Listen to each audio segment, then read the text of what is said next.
honestly, it's not going to get any better the next couple days either. The one good thing is that the live lines still have the Celtics as underdogs, so I was able to get decent money on Boston. He's not ruled out still. He's just not playing. He must have gotten hurt in warm-ups. Either that or he had to take a shit. That would be so disappointing if I bet on the Celtics and Kawhi just comes out and then the Clippers end up winning by 6.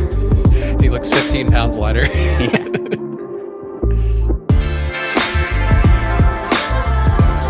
Let's see. Who am I roster? I think just play all the good guys. That's what I normally would have. Yeah. Well, is there a way I could swap back to more of Paul George and Russell Westbrook? No. That ship has sailed.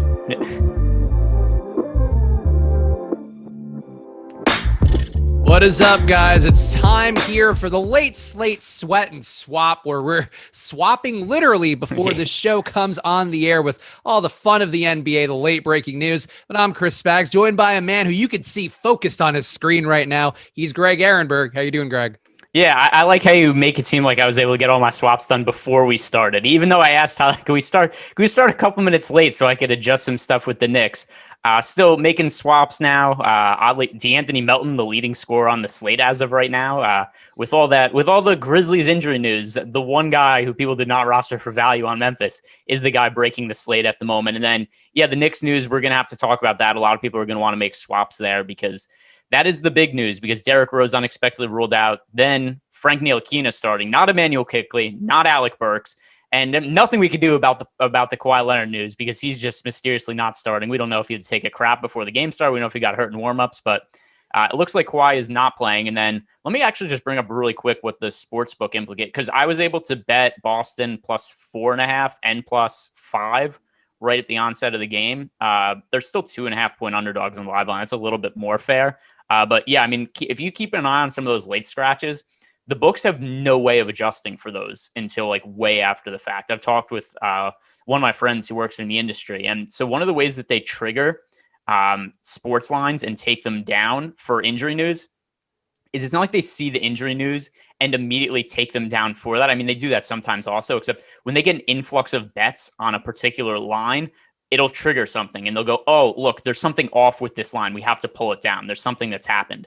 And then they'll adjust it and they'll take the line down, they'll adjust and put it back up. For live betting purposes, the line exists and they're expecting people to constantly bet on it. So for something like this where Kawhi just doesn't start, the sportsbook isn't going to detect that there's anything amiss when people are just betting the line, because that's what happens normally. So that's why the Celtics were plus 4.5 and plus 5 at sportsbooks until like a couple minutes ago. Yeah, that's definitely something, that I think we talk about a lot with the idea. And Greg, I think he does a really good job of evangelizing the importance of paying attention to news, and our pal Ben Rasa as well. And of course, we do have the special tools over at OddsShopper now where you can see the ROI and the win percentage. That's one too that, if the projections update on the site, you're going to see a change to those right away too with some of the betting things. So keep that in mind for checking oddshopper.awesemo.com when you are seeing any sort of late breaking news. But I guess let's talk about this right now. We could talk about the main slate that's going on right now where, as Greg mentioned earlier, D'Anthony Melton breaking the slate potentially here, though. Ja Morant, I had a lot of Ja Morant today. I feel pretty good about that, though. I guess when the backup point guard has 3.5 more fantasy points, you could still feel like a bit of a dick in that situation. But Greg, how are you feeling about your plays so far? Even Brandon Clark coming through. I feel like the only guy who was even remotely chalky who is not doing well so far is Jonas Valanciunas in a spot that did have some foul trouble, and also sometimes in these faster paced games, they do get away from Jonas a little bit. Well, the other one, too, is Justice Winslow is one of the highest owned value plays on the slate, as is Desmond Bane. Both of them are very popular. Neither of them are doing anything. So one thing that's pretty funny about Justice Winslow, first of all, he's only been playing like 20 minutes a game. But because he came in the game and got 2 quick fouls, they take him out. And it's like, what's the point? He's only playing 20 minutes. Like, what's the risk here? He's going to foul out in 18 minutes and he plays 2 less minutes than normal. I just don't understand when coaches pull players for foul trouble, and it's guys who don't play a lot of minutes anyway. Yeah, I think it's just one of those old school coach things that they just don't don't ever change. But I agree that like there have been even some data people who I think have dug down deeper in it where you're generally creating more points by having your guys stay on the court longer rather than giving them the hook and giving them, even if you give them the same amount of minutes later on, there's some sort of weird momentum thing baked into that data there. But yeah, it's a spot for a guy like Jonas where I'm definitely digging out of a hole for that one. And Bradley Beal too. I feel like Russell Westbrook, there were so many people in our chat and I've rebelled enough against the concept of guys being washed. But Greg, I don't know if you remember about a month ago, I'm old enough to remember early January where everybody's like, oh, Russ, he's washed. And now he comes out with one of the best halves of basketball he's probably played all year. Yeah, well, he's been good for a minute now. Yeah. He's played well for, I don't know, 2.5, 3 weeks now at this point. But I think really what happened now with the gift of hindsight is he had missed games on and off at the start of the season. He was dealing with a quad injury. And now that he's playing well, I think we could just look back at that and say he wasn't healthy earlier in the season. And I think it was very reasonable, though, to look at some of the information we had, all the knee injuries, how poorly he was playing, and come to the conclusion that Russell Westbrook was washed. I don't think that was a crazy opinion to jump to, but now I think we're at a point where we just say, like, hey, he was probably hurt at the start of the season. We have a little bit of an actual reason for why he played so poorly. He's been great as of late, though. So you can't say that he was washed. You can't get unwashed. You can't get cleaned with your talent. Like he was having a downturn because of injury or just ineffectiveness. Yeah. So I'll rephrase. I could see what it looked like he was washed, and it was reasonable to think that he was. And now that he's healthy, he's playing better. But I think it was a pretty reasonable conclusion to come to. I'll allow a counselor, but watch yourself. That's I feel about that one.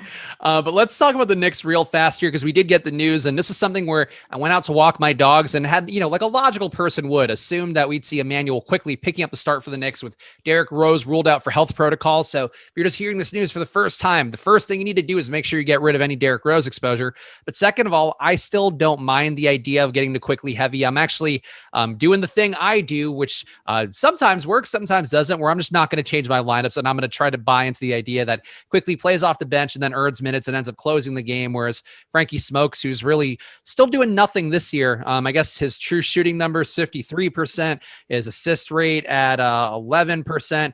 Really nothing that Frankie Smokes does that well, that Ntilikina does that well, that I expect him to really earn the run. And I think if anything, it's kind of better that Quickly's not picking up the start here because he could start hot in the second unit. But Greg, I do think you have another play here where you were mentioned jamming in some of your swap optimizing.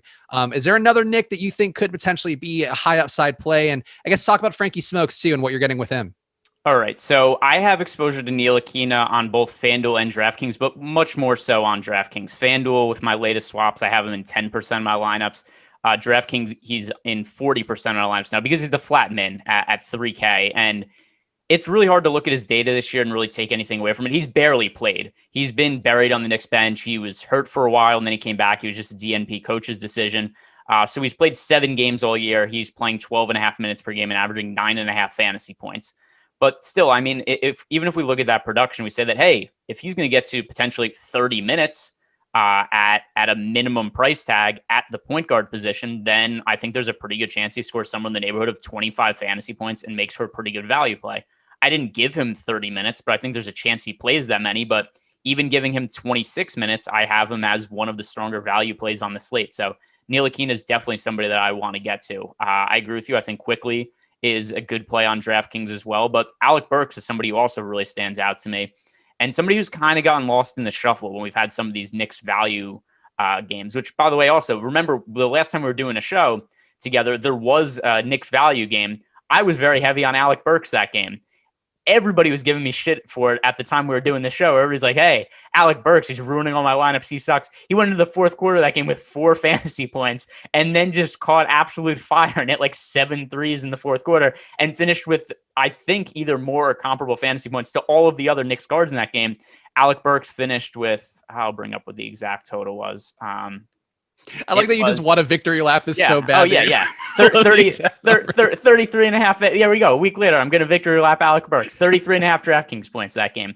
The point being, though, as to why it pertains to this slate, he's still somebody that I think just gets overlooked. I think when people look at the Knicks, and also, this isn't really exactly scientific, but you just kind of troll Twitter and see what people are saying. It was like, oh, Quickly night, everybody jamming Quickly, everybody play Quickly. Nobody's talking about Alec Burks, and Alec Burks, who I think is a very comparable play for about the same price tag. I've quickly projected for slightly more fantasy points, but nothing that's massively significant. And then on FanDuel, there's a big price gap between the two. Quickly is 5,100 and Alec Burks is 4,400. So of the three Knicks guards, I think Burks is the one that stands out the most to me, at least in terms of what I expect his ownership to be. And let me see if we have updated run of that right now. But yeah, Alec Burks is somebody who I'm going to be on again. And also maybe there's a little bit of bias on my part because it went well last time. I'm trying to stick it to everybody who gave me crap for it going well last time, because the fantasy points in the fourth quarter count too. People like to overreact. They really like the first quarter fantasy points, but it gets to the fourth quarter, everybody's burnt out on that game. But they all count just the same. And for the minutes that Awesemo has, which of course you can always get for yourself at awesemo.com/join, check out all the packages on there. The express packages are cheaper. You still get access to the premium Slack. So you get our boy News God's news channel on there, in addition to all the conversation throughout the day from our members and our staff on there. But yeah, the minutes for Ntilikina, 23 minutes for him. For Quickly, 25 minutes is the projection from Alex. So I'm going to stick with my Quickly exposure. And we did just get the news as well. Kawhi officially ruled out with a back issue, and I had 30% Kawhi. So I am feeling great about this. And Lord forbid that DraftKings ever refund the poor innocent me who has been bullied by the Warriors rule outs and now this as well. It's unfair, Greg, really is what it is. Which I've talked about this before. Here's inverse money time. There we go. Is there sound for putting the money back in the cash register? Sadly putting it in my little piggy bank, the clinking of coins. as the logo drips off his money hat. What was I? Oh, so I've talked about this before. The issue here, by the way, Kawhi got hurt in warmups. He was out there warming up with a team. He got injured. So with that in mind, I have to assume he got injured in warmups. The issue here is that the NBA does not start their games on time because Kawhi is out there warming up with a team. There's no sign of injury. The team isn't aware he's hurt. He isn't even aware he's hurt at this point in time. Nobody knows. There's no information we know. Nobody's texting me, right? There's no, Ty Lue, he doesn't have my number, just like Steve Kerr doesn't have my number. None of them are texting us to give us the news because there's no news to know. Except because the NBA games start like 20 minutes after they're supposed to, the players are warming up just as the game is scheduled to tip off. So then Kawhi ends up hurting himself 10 minutes after scheduled tip off. The game's already locked on FanDuel and DraftKings. So then when he gets hurt, it's new news and there's nothing that anybody could do about it. It's not DraftKings' fault. It's not FanDuel's fault. It's not my fault. It might be Spags' fault. But is really what happens here is if the NBA just started games on time, we would have known 10 minutes before lock that Kawhi wasn't playing. Yeah, and I get this is one kind of injury too, where the scratch after, from warmups or whatever, or even Steph that one day where he had a little delicate belly and had to weave the game, so he couldn't start that one against Charlotte, whatever home cooking he was getting there did not work out in his favor. I get these ones. It just sucks. And I feel like there should be, I want an insurance salesman to be like, hey, I'm going to cover your 30% Kawhi tonight, because there's really no reason Kawhi, a guy who's historically been mocked for being such a safe play in DFS in previous years where that floor was always so solid and even the ceiling wasn't there that much. And now the man's going to give me 0. And I guess the good news is my Bogdan Bogdanovic stock is soaring now because he's got 1.5 more fantasy points than Kawhi. And that can't be topped.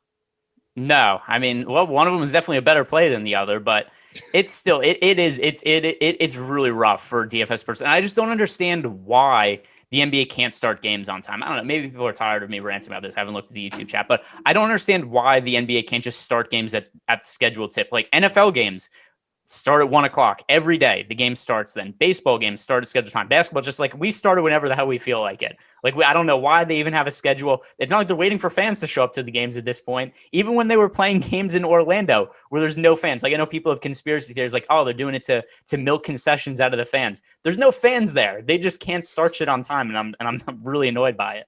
These are unprecedented times, Greg. I don't know if you've heard that. So that's the excuse I'm sure they would take right now. But I agree, especially with how deeply in bed with betting all these leagues are now. And even with the DraftKings, where the leagues are invested in DraftKings and FanDuel at various points. I agree, having some type of uniformity would be nice. But either way, the Knicks news, I guess we could dig a little deeper in it. Frankie Smokes in play at 23 minutes, a minimum salary as well. So if you didn't play one of the other minimum salary guys, or if you had trying to think who there was one other. Oh, if you have like Obi Toppin, it does seem like maybe Frankie Smokes is the better play now by a decent margin. So actually, I'm going to see if I have any Obi to swap out. But Greg, who else benefits here? I think Randall, I got a lot more of here, and I'm actually going to be with the field now because of him soaking up some of that usage left behind. Obviously, Frankie Smokes, not the highest usage guy on the year, just 16% compared to that to Derrick Rose, who's been 28% on the year, 24.5 with Julius Randle shared court time. I feel like Randall benefits here, and RJ Barrett too was not a play at all I would have wanted. I got 4% of him now, and I don't feel the worst about it. But who else besides the guys we talked about, Greg, did you give a meaningful boost to? So I didn't give a boost to anybody else. Like Noel's one of my highest owned players on the slate, except I already liked him before just because the Knicks don't have Mitchell Robinson. They don't have Taj Gibson now, and they don't have other players to play in the front court. So Nerlens Noel averaging over 40 minutes in the last 2 games. I liked him before. I still like him before. It's not somebody who I gave a boost to. He was already in about half my lineups and nothing changed. But I just want to point out that he's somebody I like a lot. I think that he's one of the stronger value plays on the slate. Yeah, Nerlens Noel still was in a lot of lineups for me earlier. Didn't change here too much. Actually, I think I got a little bit less just because of the savings elsewhere for Quickly in particular, who I would still have at 27 or so fantasy points. I think Alex's number is not too far off there. So Quickly very much in play for me, and I'll be riding with him heavily in the hopes that he gets somewhere. Is there anybody else, Greg, Swaptimizer-wise, that you're seeing pop up as results of some of these moving pieces, or maybe having that Frank Ntilikina value in your life? Is there anybody that got a jump for what you're seeing? I gave a couple extra minutes to RJ Barrett, and that made him more viable to me on FanDuel, especially because the small forward position is pretty thin. Even thinner than it would have otherwise been because there's no Kawhi Leonard. Not that I knew that news when I was making Knicks swaps before, but now we've got RJ Barrett at 5,700 and just not a whole lot of players to choose from at that position, especially because Keldon Johnson's on a minutes restriction. So RJ Barrett becomes a fairly strong play for me on FanDuel now.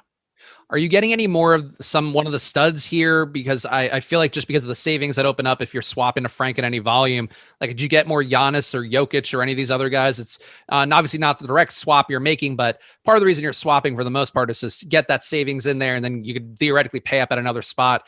Did you see anybody take a noticeable jump in your exposures from the other games? Giannis and Jokic both got about an equal amount of uptick in my lineups, where I had on FanDuel more space to pay up at a power forward and center.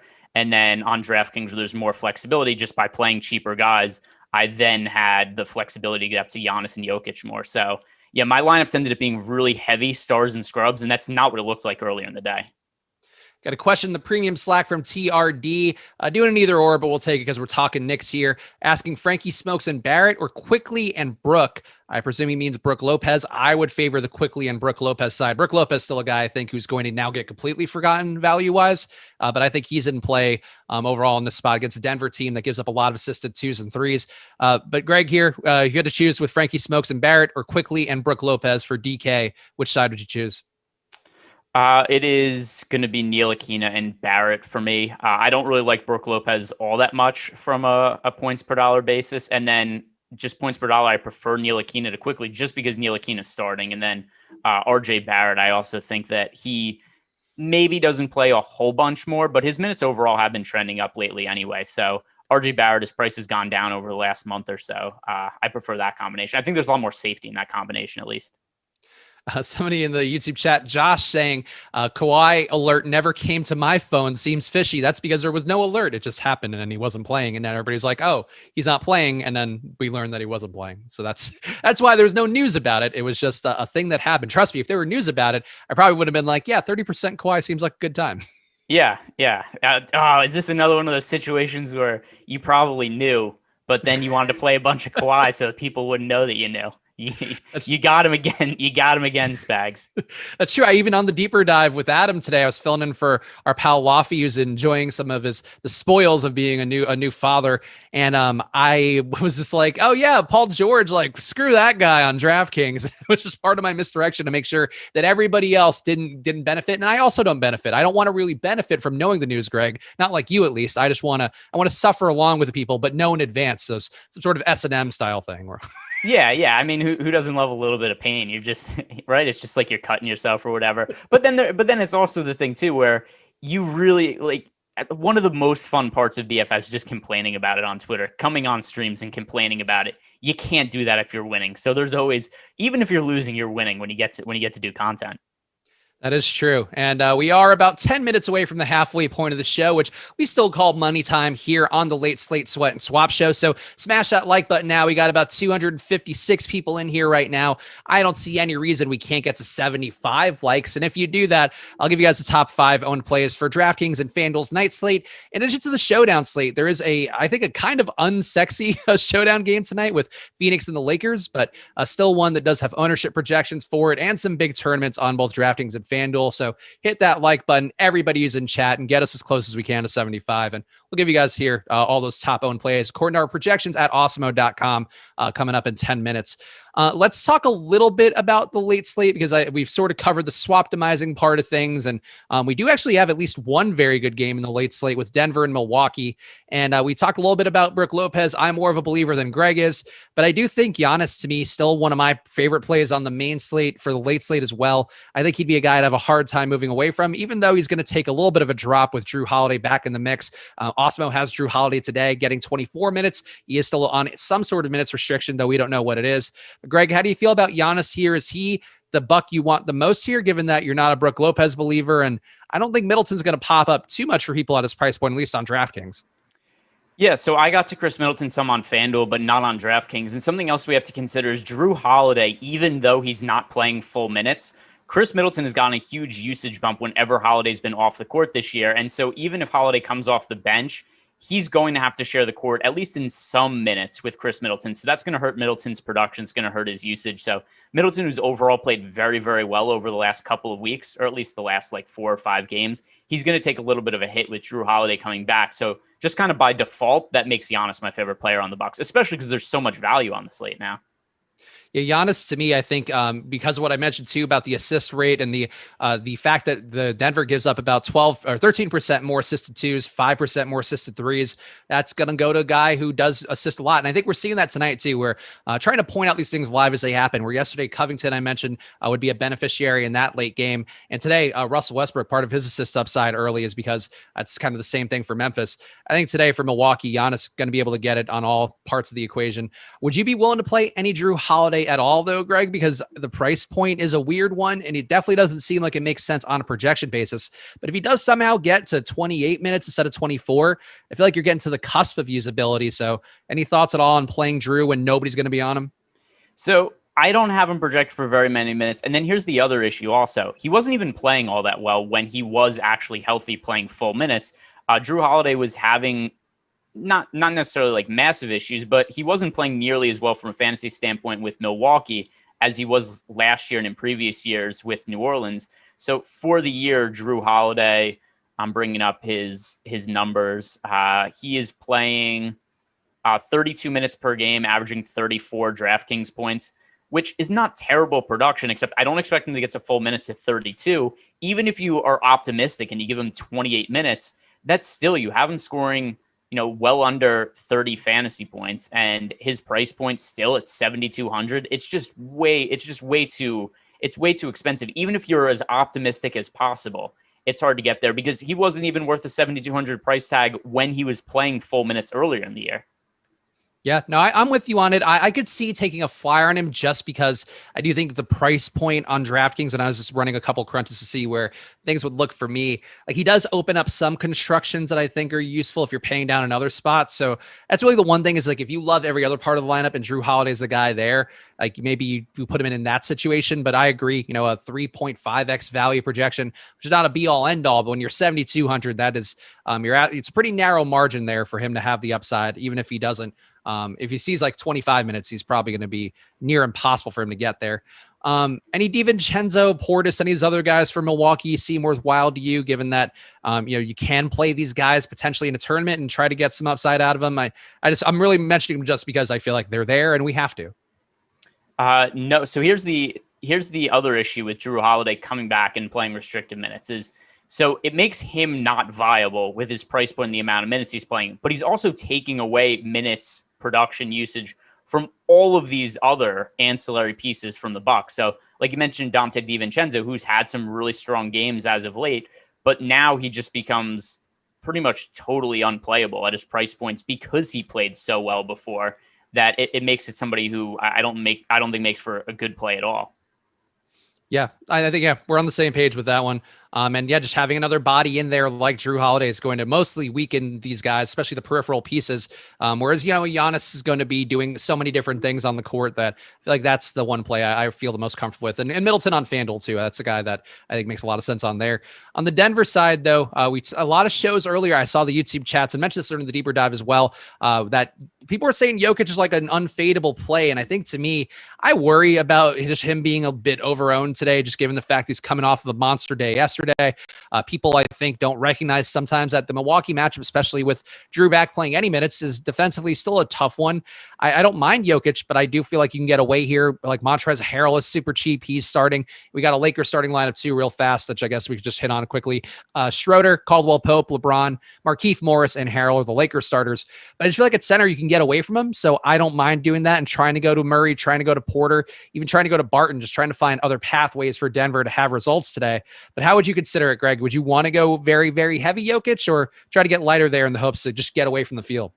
Yeah, so I like Jokic a lot. And the reason being is because if he does not play big minutes and play well, the Nuggets lose and just probably get blown out by the Bucks. So this year, a number that I've brought up a couple times today on other shows is with Jokic off the court, the Nuggets are scoring 14 and a half less points per 100 possessions. So if you take Jokic off the court against the Bucks, the Nuggets are just going to get steamrolled. And so the way this impacts the late slate is if Jokic doesn't play well, then not only does he play less minutes, Jamal Murray's playing less minutes, Chris Middleton's playing less minutes, Giannis is playing less minutes. So it's hard to justify really any of those guys having big games unless Jokic has a big game, just because he's so important to the overall outlook of the game. So even though this is a tail end of a back-to-back, and I know a lot of people playing devil's advocate earlier were saying, well, it's the tail end of a back-to-back. Are they going to limit Jokic's minutes? And I think if they limit Jokic's minutes in a game where they're 8-point underdogs against the Bucks, they're just going to get their faces kicked in. They're going to get smashed anyway. And then that's going to limit Giannis's minutes by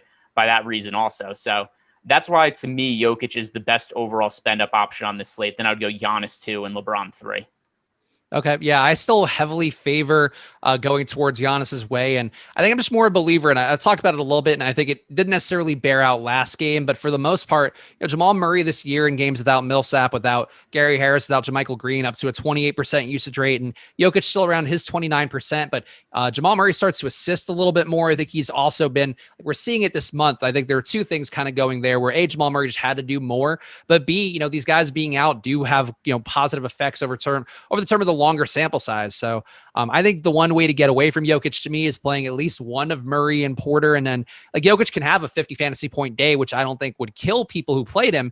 But I think maybe there's a pathway here where like if Harrell gets you 50 somehow, or, gets even 40 and Jokic scores 50, like I think that's the way that Jokic loses. So I agree. Like I would have no issue playing him, but for a tournament, I just think I'd be okay to move away from him, especially if you are playing just a handful of lineups. Yeah. And then, I mean, if we knew because I know that people are looking at this and they're saying like, hey, it's a tough matchup back to back. But just my point is that I don't see how Giannis has a really big game if Jokic sucks. So that's why to me, Jokic is a little bit higher of a priority on the slate. Yeah, that's reasonable. Be honest, they're both certainly guys that are driving large portions of their offenses. So both guys going to be heavily involved today. We are at about the halfway point of the show, and we're at 51 likes. But I'm confident that if I start giving you guys the ownership, you'll get us to 75, a respectable number for a late slate show. So hit that like button here, and we'll give you guys the top 5 owned plays for the night slate on DraftKings and FanDuel. And I will flip my hat in accordance with the Geneva Convention that requires me to do that whenever there's a cash register sound effect. Number 1 on DraftKings on our ownership projections, which you can always get for yourself at awesemo.com/join. Giannis Antetokounmpo, number 1 for the night slate at 54%. Number 2, Nikola Jokic at 50%. Number 3, Monty Morris at 43%. Number 4, Montrezl Harrell at 41%. And number 5, Markieff Morris, a value play who is now starting for the Lakers tonight, or is starting again for the Lakers tonight. He's got 40% for him on DraftKings. Greg, with those 5 guys, Giannis, Jokic, Monty Morris, Montrezl Harrell, and Markieff Morris, which one stands out to you? And I'm going to say it has to be Monty Morris, right? I can't be crazy here. Yeah, well, I still think Monty Morris is an overall good play at the 4,600 price point on DraftKings, but I would say that of those names, he's the weakest play, but I actually think all 5 of them are still good plays in the context of the slate. I just think with the thing with Monty Morris, and I've taken this trap recently, and I think a couple days ago I was talking about it on the deeper dive earlier with Adam, but Monty Morris's rates just don't flow as well. They don't work as well when he's playing in the starting group where he's playing alongside Jokic, playing a good amount alongside Murray, even though they are staggered away a little bit. There's really no court time where he's not with one of those guys. And for him, that means being like a 13% usage guy, a 13% assist rate guy. And those numbers for me, I mean, made a pretty big difference in how I'm projecting him. So I think I'd be willing to move away from Morris even on a late slate and like trying to go to Dozier, who's cheaper, and he's basically playing the backup point guard without at least one of the stars out there, sometimes without 2 of them. Like, I think to me, Morris is not a play I'd want to own a lot on DraftKings, and trying to pivot away would be the move on there. But we can disagree. We can talk more about that in a second. The top 5 on FanDuel: number 1, Giannis at 74%. Number 2 is Jokic at 53%. Number 3, Devin Booker, 51%. Number 4, Chris Middleton at 47%. And number 5, Chris Paul at 41%. Greg, those are actually, it's a pretty star-studded group there, but any of Giannis, Jokic, Booker, Middleton, or Paul stand out as being less than viable for you on FanDuel? So I look at it and I go like, well, I don't have Devin Booker projected well on a points per dollar basis at all at 8,000, where I have him projected for right around 35 fantasy points. But then it's one of these other ones. We always get into these situations, right? Where, or maybe like you'll look in ownership and you'll say to me, why is this player projected so high in terms of ownership on FanDuel? And then you go look at the other players at the position for FanDuel on a 2-game slate. And it's Devin Booker at 8,000, Dante DiVincenzo at 5,800, PJ Dozier at 3,900, Bryn Forbes at 3,900. Those are the 4 most expensive shooting guards. So by default, people end up on Devin Booker. I didn't roster him at all on the main slate, but it is impossible to get away from him on the late slate. So that's why he makes sense there. And then something pretty much the same goes for Chris Paul. I don't like Drew Holiday at 7,400. I don't like Chris Paul himself at 7,900, but I'd rather roster Chris Paul at 7,900 than Jamal Murray at 8,500. And then we start to get down. It's Dennis Schroeder at 5,800, Monty Morris at 4,800. And those are basically all the viable point guard options. So it's pretty hard to not see Chris Paul as a good option.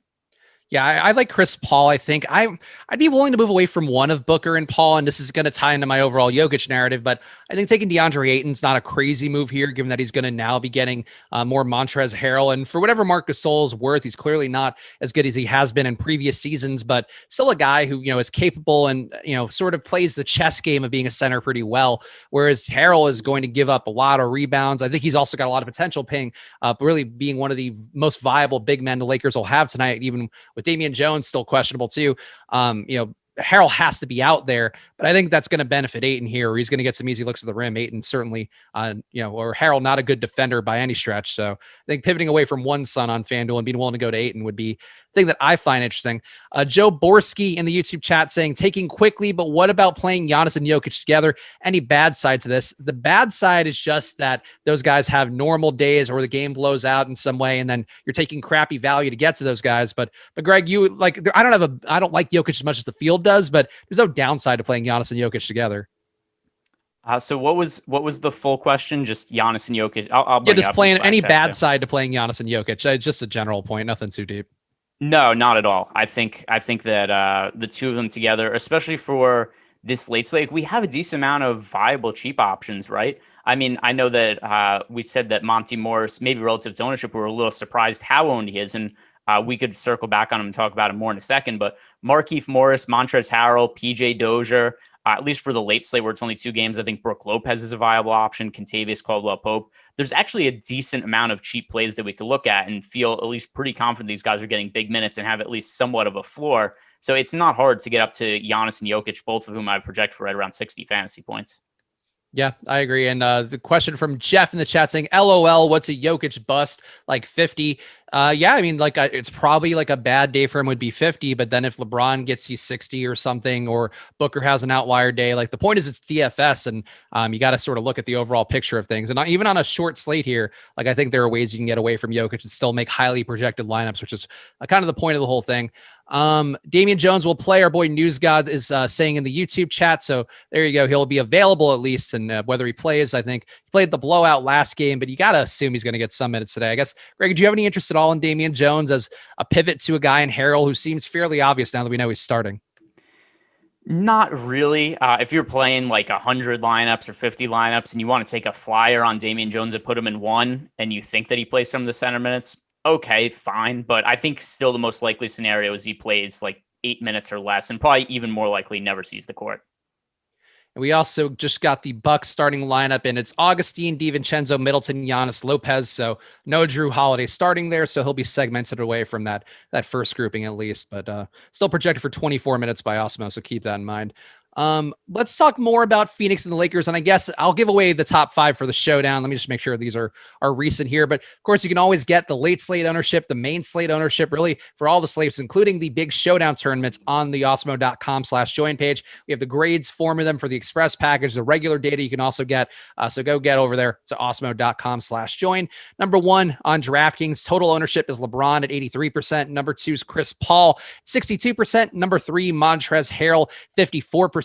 Number 4, DeAndre Ayton at 50%. And number 5, Devin Booker at 50%. The value plays come after the stars there, Greg, but anybody jump out? I feel like this to me is exactly what I've expected a showdown ownership to look like.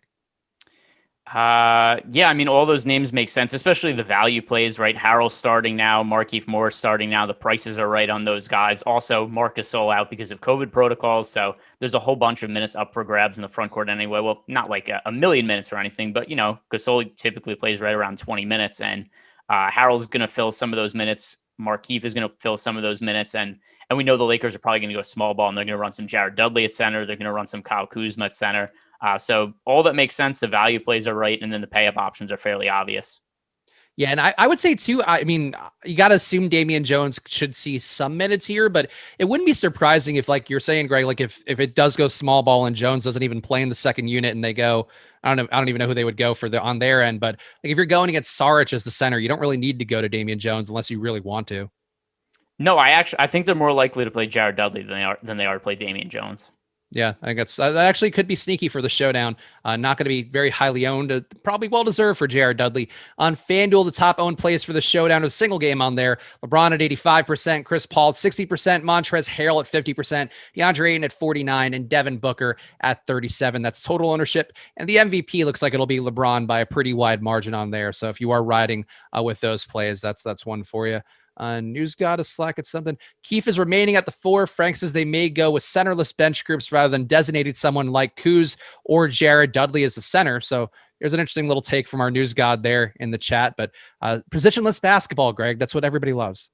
So we did get a super chat, but I'm trying to follow up with him in the YouTube because it's a little confusing because we have I think it's pronounced Corey I. Jefferson. By the way, thank you for the super chat. But he said, should I flip from Kuzma to Morris?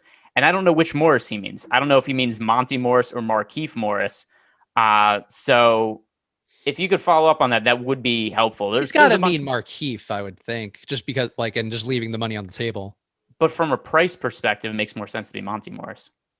Yeah. They would have to be in a utility then, though. So yeah, I mean, it's the last game of the night, so that's where I assume it would be. But yeah, let us know in the chat what we'll throw that one. There he does say Markieff Morris. So all right, so Markieff Morris. It depends what you're doing with the salary. I still expect Kyle Kuzma to score more fantasy points, but Markieff Morris is a better points per dollar play. So if you want to go down from Kuzma to Morris and then upgrade your lineup somewhere else, that is what I think you should do. But if this is a spot where you're playing a classic lineup and you only have one lineup spot left in the utility, and it's either like Kyle Kuzma or Markieff Morris, then I'd go with Kuzma. Yeah, like if it were Kyle Kuzma in utility, I would swap to Montrezl Harrell. If I didn't have him, I would, if he had enough money, I would swap to Dennis Schroeder. Like I would go really any of the Lakers in that price point over Kuzma. But I agree, like Kuzma still has to be the guy over Morris if you have that much money.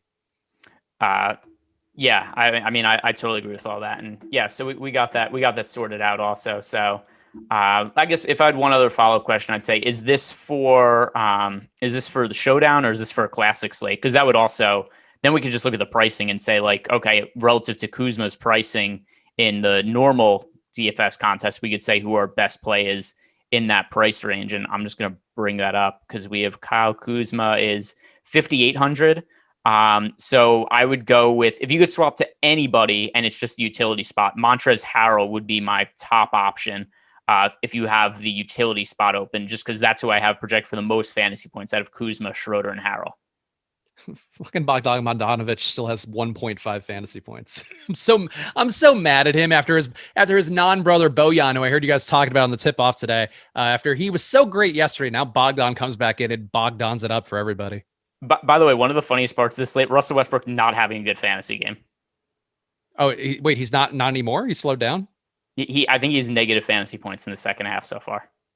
Oh, okay. 39.5. No, he was lower than 39.5 at half, at least on DraftKings points. He might have had the old Ja Morant special that he started the game with and had some turnovers on FanDuel, but I got DKEs on the way up. So. Oh, okay. Yeah, I think it looks like he now has 3 fantasy points on FanDuel in the second half because he's up to 7 turnovers.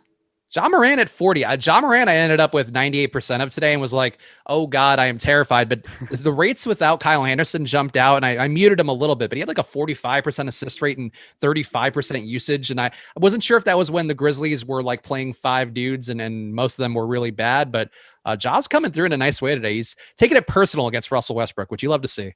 Yeah. By the way, something else here's something that's really hurt my lamp. Somebody brought it up in chat right now. Bam Adebayo somehow has done almost nothing in the first half against the Hawks. He had 4 points and no other stats until there was like a couple minutes left in the first half. 5 points, 1 rebound, and 2 assists in 16 minutes for Bam Adebayo in the first half against the Hawks. That is impressively poor. Clint Capella is, get nothing to joke around with, but I liked Bam. Actually, I don't even know how much Bam I ended up with, but one of the guys who does historically benefit. And that's one of those situations where, I had 28% Bam. So I was, I think, pretty close to the field, if not a little bit above it. I like Bam in the spot, but Clint Capella is just a nasty man. He grabs so many rebounds. He's got a 26% rebound rate on the year, which just seems unfair.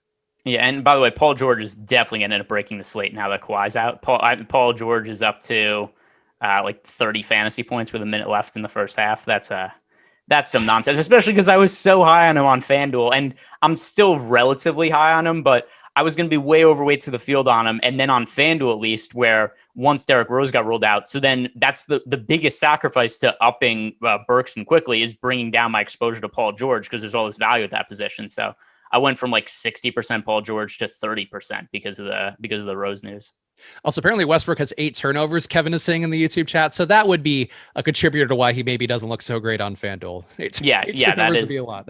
That is it, and I think they've all come like in the last 4 minutes. It's funny because I played FanDuel a little bit more today because I didn't have the Live Before Lock show that our pals Jason Floyd and Terry did today instead. So I just got to do the deeper dive with Adam and was like, cool, I got some time. I'll throw in some FanDuel lineups too because I've been doing okay over there recently. And then I just Ja Morant at the beginning of the game was look like well, on DraftKings, but he had 3 turnovers and it just made him look like such an asshole on FanDuel. And I forget the turnover thing sometimes in practicality where you see the difference between guys' games. And thankfully Ja figured it out, but just turnovers are brutal on FanDuel. Let's see. Somebody's saying that. Oh, okay. Never mind. I misunderstood. Somebody's saying Morris is hurt. They're talking about Marcus Morris, not Markieff, though. Too many Mori on the slate today. Yeah, there really is. Do we have to get all the Morrises on the slate? Like, can't there be like amongst the NBA's other rules about like we already have all this nonsense about players getting hurt because games start 30 minutes after they're supposed to. How about a rule? There's only so many guys with the same last name that could play on the same slate. Do we really have to have 3 Morrises playing after 8:30 on a Tuesday? That should be like SAG rules where they have to be like at like F Morris or whatever. Just go in with different names or just have stage names. I would support NBA players have stage names. I think it'd be like the old school XFL where just having he hate me on the back of the jersey. I feel like that's screaming J.R. Smith to get a name change, really. And all 3 of them are M. Morris. So that doesn't help either. Well, that was like yesterday where there was a point where Cody Martin was the one that was the chalk play, and then Caleb Martin was playing well off the bench. And I was like, I couldn't have screwed this up once and put in the wrong C Martin, and then they ended up being, I think, still Cody was the better play. But just sometimes you can get lucky just playing the wrong guy, and that's one of the things that no DFS tout will tell you, that sometimes you play the wrong guy and it works out in your favor. We got one either or in the premium Slack to grab real fast from Mr. Moneybag. So I have to take a question. It's legally obligated during money time. But he asked Giannis, Randall, and Schroeder. Oh, this is now not applicable. But Giannis, Randall, and Schroeder, or Giannis, Jokic, and Bullock for a DK main slate GPP. I would have favored the Giannis, Randall, and Schroeder part. But I guess, again, now it's too late. Yeah. I was looking through the YouTube chat also to see any questions, and then it's a good thing we were able to dig up one question that didn't end up being helpful at all. I can't believe Brandon Clark is playing this well. That's one I am genuinely surprised by. I kind of thought he was going to get squeezed. I guess Joe Val being so bad tonight probably helps, but Well, I think Valanciunas also got in pretty quick foul trouble. yeah, that's fair. Johnny Applebelly, Spags, you've yet to ship one GPP ever, so stop talking like you were actually good. I have to assume this is the same guy who logs in under different names, and I think it's amusing to me. I'm going to embrace my inner Greg Ehrenberg, and the people who just continually come back just to be mean is like, what? Do you have nothing better in life? Like, I'm a silly fool here wearing an Amazon LeMay money hat, like, and you're coming into chat obsessed. There's got to be better things out there. Meditate, Headspace. Talk about it a lot on here. The guy who tweeted at me that said that I knew about the Draymond Green news a couple weeks ago and then promptly deleted his account after I came back at him. He has made he might be watching right now. I know it's you. You have made multiple burner accounts since then to tweet at me, and you just keep making new ones. Dude, get something better to do. Like, I don't care. You're not bothering me. I don't really give a shit. I'll make fun of you. I'll get some engagements on Twitter. It's not a big deal, but just for your own mental health, do you really have to make new accounts and just this is your life? You just make new accounts to tweet at me? Like, what are you doing? Yeah, I mean, and Tyler in the YouTube chat saying that not our producer Tyler, another Tyler. So many great Tylers out there. Do not feed the trolls. I mean, that's what we like. We mention it sometimes. A, when it's a slow show and you got to fill the late slate sweat and swap. But B, just sometimes you got to point it out because there are so many great people in the community. And I know we've recently had some of our regular YouTubers transition over to the premium Slack. But it's like if you're coming here just to be mad because, like, I don't know, you're losing money. I presume there's nobody who's ever winning and doing great in life who comes into a chat and is like, yeah, I'm gonna really try to tear this guy down a peg. Like, just find your happiness, find your joys in life. Yeah, and also don't come in the YouTube chat to be horny, but that's a whole nother conversation. There's lots of avenues on the internet for that kind of content. It doesn't have to be a DFS show. No horniness, no anger, and no toxicity. None of those big three. But we're all just trying to have fun, talking about our basketball friends. That's all it is. Yeah, we're all here to take victory laps about knowing that Kawhi wasn't going to play ahead of time and rostering him anyway, just to show everybody. Although I only have like 5% Kawhi, I hadn't even checked to see what his ownership ended up being. But Melissa asking, who do you like for a low-owned captain on DK and Showdown? Which actually that is one I feel like been the best addition that we've had during the shows recently. Is I think we've gotten the Showdown captain pretty much whenever we've given one out here, at least one of either me or whoever's hosting with me during this time period. And actually, I'm going to pull up my lineups. But Greg, does one Showdown captain occur to you? I think it's Harrell for me, but It's always Harrell for me in some of these spots with no AD. It's Harrell for me as well. Only project for around 10% ownership in the captain spot. We don't know exactly how the center minutes are going to shape up for the Lakers, but as is, Harrell's already been playing fairly well over the last couple of weeks. He scored 33 or more fantasy points in 3 of the last 5 games. His minutes, at least 2 games ago, he played 30 minutes. So now that there's no Marc Gasol there, I feel pretty comfortable saying that Harrell's going to get over 30 minutes in this spot, given his points per minute production this year. He has a pretty substantial upside. We've seen Harrell in the past when he gets big minutes. He has the upside to have massive fantasy games. So I think if you play Harrell in the captain spot, that gives you the flexibility to be able to get to, LeBron utility, get to Chris Paul, DeAndre Ayton. There's a whole lot of ways you could go with spending up at other spots if you go with Harrell in the captain and throw Markieff Morris or something like that in as a value play. Yeah, LeBron is going to be the chalk captain by a pretty wide margin. Then Chris Paul. Harrell is number 3 owned at captain, which normally I wouldn't love. And actually, because he's starting, I have some vague concern that'll be a little bit higher, but still, I agree. Like, Ayton is going to be projected for 10% at captain. He's a little bit less owned. If you wanted to try to, if you're, maybe a little more concerned about Harrell being chalky and you don't think you can get different, your utility spots, Ayton being single digit, Markieff Morris, I don't think I would get to. I could actually see Schroeder more than Morris, but Greg, for just other captains here, obviously we're on the same page. We're touting officially Montrezl Harrell as the number 1 captain option, but Ayton, Morris, Schroeder, these guys who are single digit owned at captain, does one of them jump out more than the others? Not really. I would just go Harrell if I'm in that price range. Just based on ownership, I would say that maybe you could throw Markieff Morris in there because he's 2%, and then that allows you to basically spend up for whoever you want. You throw Markieff Morris in the captain spot, and let's say he scores 25 fantasy points, and then maybe LeBron has a big game, Chris Paul has a big game, Ayton has a big game. I think that you get to a pretty unique lineup construction with Markieff Morris there, but not one I'd actually be comfortable in. But if I had to go with somebody who's unowned a captain, he would be my choice. Yeah, I think that's reasonable. I would question the upside being there, and I kind of like the idea of going to Ayton just for the reasons I mentioned earlier, with trying to get a little bit away from Chris Paul and Booker. And Ayton on rebounding alone could have one of those days, but yeah, Harrell still going to be the choice captain here. He's just too cheap relative to some of these other guys. Any super low owned guys in the showdown who you would feel comfortable throwing in? We talked about Damien Jones maybe being one of those guys who doesn't see any minutes. Like Saric too at 10% overall ownership seems like a guy who could have some degree of upside in that second unit as the backup center. But is there anybody, Greg, that you feel particularly enticed by who's under 10% overall ownership for the showdown? Under 10%, but we're really getting some really crappy basketball players at that So basically point. each one more Damian Jones, Abdel Nader, Cameron Payne, or Jared Dudley. So you got to really go Jared Dudley, I guess, at this point. Well, I absolutely don't have to, but yeah, you have to. But yeah, if this is the game where I have to, it would be Dudley just based on the fact that I think he's going to play some center minutes today. And yeah, who knows, maybe 8 minutes and 4 fantasy points from Jared Dudley probably makes him a better points per dollar play than these other guys that I have to choose from. Let's see. All right. No. By the way, what a situation to be in. Like a robber comes in, gun to your head, who you're going to roster at sub 10% in showdown for under $2,000, something like that. And I go, like, I guess Jared Dudley. So yeah, if this is the situation, then Dudley is the man. Jacob in the YouTube chat saying that Memphis Washington game has been a full fade, or should have been a full fade, solo scoring. I mean, again, as somebody who had a lot of John Moran, I don't feel bad about it yet. I guess we still have enough time, but for a guy to get 38 fantasy points in 24 minutes, like, I'm not going to be mad at my John Moran exposure here. I think if you loaded it up on it and all the value plays, I think there was a good amount of risk going in anyway. Brandon Clark too. Like I'm surprisingly pleased by my Memphis plays when I thought he'd be like, John Morant's going to screw me so bad today. Yeah, so, I mean, the other thing also is Melton is breaking the slate at a low price. But, I mean, you look at the game, too, low scoring. The Grizzlies have 96 points through 3 quarters. It might not be the guys you roster that are having big fantasy games, but if a team scores 96 points through 3 quarters, I mean, what were you expecting if you're calling that low scoring? You thought they're going to have 130 points by this point? Like, there's a whole nother quarter to go, and they're probably going to score like 125 points. Yeah, I think that's fair. Yeah, you got to have your expectations aligned accordingly with some of these games. And sometimes it is just a matter of getting the right guys in the game. I would have loved to have had Melton, but apparently Noel also has 2 fouls. Oh, no. Good. Okay. Josh corrected himself. Thank God.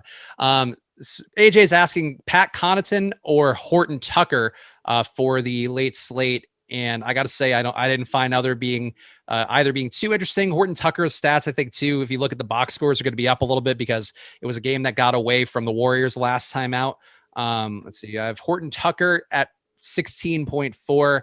I have Connaughton at 15.5. So I guess I take Horton Tucker. Greg, do you feel any differently, or would you want, I don't know, would you want, whether this trash pile, Connaughton or Horton Tucker? I would go with Horton Tucker. The other thing to consider, too, with Connaughton is with Jrue Holiday slowly getting more minutes, I think we have to assume that that's going to come right from Pat Connaughton. So I think Connaughton's minutes get squeezed a little bit. So I would give a little bit of a lean towards Taylor Horton Tucker. Neither of them are especially strong plays, though. Yeah, I would agree. Let's see. It's a fade. Oh, Salad Boy, our favorite Salad Boy. Yeah. He's Salad Boy 1, both in his chat name and in our hearts, saying it's a fade LeBron game. I don't know about that. I don't know. I would still put him in a showdown lineup, and I didn't get him in the night slate lineup. So I guess I'll say that I did fade LeBron in my one night slate lineup. Yeah, so let's talk about this on 2 different ways. In terms of the showdown, I wouldn't fade him at all. I think it's really hard to do, especially when there's that much value available. I think LeBron makes for a really strong play. In terms of the night slate, where we have 2 games to choose from, he is my 3rd favorite of the expensive options. To me, if you're only playing one lineup, I'd go with Jokic and Giannis before I roster LeBron. So if you're somebody who plays one lineup, then yes, I definitely think for the night slate on DraftKings, that LeBron becomes a lower priority. FanDuel is a little bit different just because of the positional scarcity. That makes it a little bit harder to get away from LeBron. So a couple of things that depend there. Is you talking about the showdown slate, you talking about the classic slate, and you talking about FanDuel or DraftKings? Vitre apparently missed the D Rose news, which was important news. That's you never turn your brain off, never turn your phone off during if you are playing an NBA slate these days. That is one of the most like it used to be an optional thing where like, oh, I don't care. I could just lose a little bit of money or I could make slightly less. Now it's your actual profitability is going to depend on paying attention throughout the entire night. So keep that in mind if you are a person who's played NBA DFS the last few years, that this has changed a lot, I think, in a way where you now have to be paying attention at least on some level for the entire 4 or 5 hours. Well, here's where it could have helped him. If he did not roster Derrick Rose, but he also did not swap to any of the Knicks cheap players, because we were 8 minutes into the first quarter. Reggie Bullock has 0 fantasy points. Frank Ntilikina has 3 fantasy points. Neither Burks nor Quickly have checked into the game yet. So if you didn't roster Derrick Rose and you didn't swap to any of the Knicks value plays, then it's probably working out for you right now. Oh, quickly get your ass in there, do some work. That's what we're all rooting for as a nation, I think, more than anything. Shout out Tony here, going for a bong rip time with a lady. That's what romance is all about. Well, we appreciate Tony and all the other regulars here. Really, if you're not getting shouted out by name, have no fear. I just recognize the people who have logos the most and who are chill to us and all that. But we appreciate all of you guys showing up tonight and being a part of this. Let's see. He's doing some of the adjectives in the title of the show. There you go.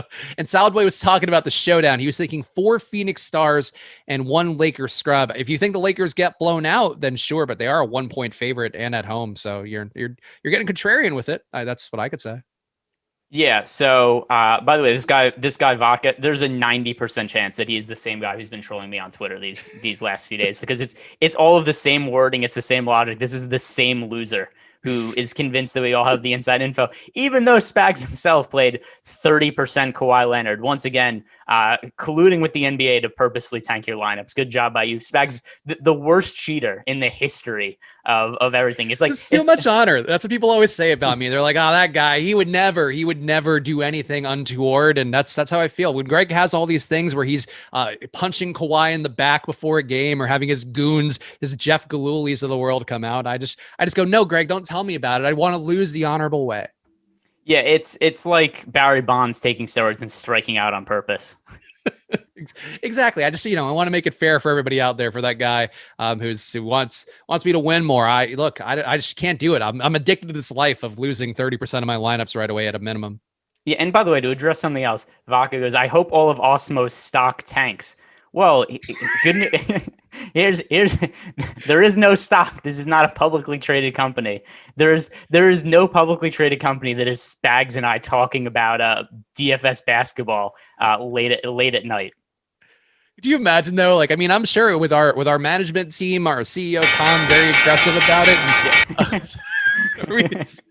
Is that a jock market sounder that we that was well, now it's the Awesemo stock market bell. Jacob Kimball saying Dario Saric is expected to play. Is he good to play? I don't know that he's good to play, but I know I did put him into my showdown lineup here because I'm intrigued by him going into the second unit. The bad news that I'm now playing Damien Jones, and I have no confidence in that one, but why not? I feel like Saric, though, high usage guy in that second unit going against a small Lakers second unit that was already been said vocally by Frank Vogel that they're not going to be playing a traditional center necessarily. I'm hoping that Saric gets going, and then they have to bring in Damien Jones to clean it up. So I'm playing a real narrow series of outcomes there. Yeah, and I have Saric, at least relative to what this showdown slate is.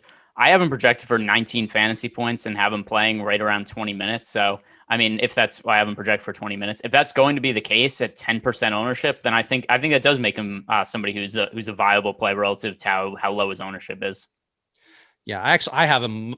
So I feel better that you have a good projection on him because I have a not good one. And I was like, well, I guess I'm just playing Saric anyway and just hoping that it works out. So some cosign there. No good questions here. Any final thoughts for you, Greg? Or we just hit the plugs now? I feel like we've covered everything about as adequately as one can. Yeah, troll me on Twitter at @GEhrenbergDFS. Come tell me how I knew about all the news ahead of time. Follow me at Chris Spags as well. Follow at Awesemo_com. And I think it's me and Greg again tomorrow. So come back for this dynamic duo of basketball analysis. And shout out to all you guys in chat. We appreciate you for hanging out with us on the Late Slate Sweat and Swap Show. Watch everything on the channel. Subscribe to the notification bell. And shout out Tyler, whose dog is, I'm sure, whining while he's muted. So we need to make sure that Tyler could be a good dog father. That's what's important to us here. Family, not trolling on anonymous accounts. We appreciate you guys. Have a great night and bye. And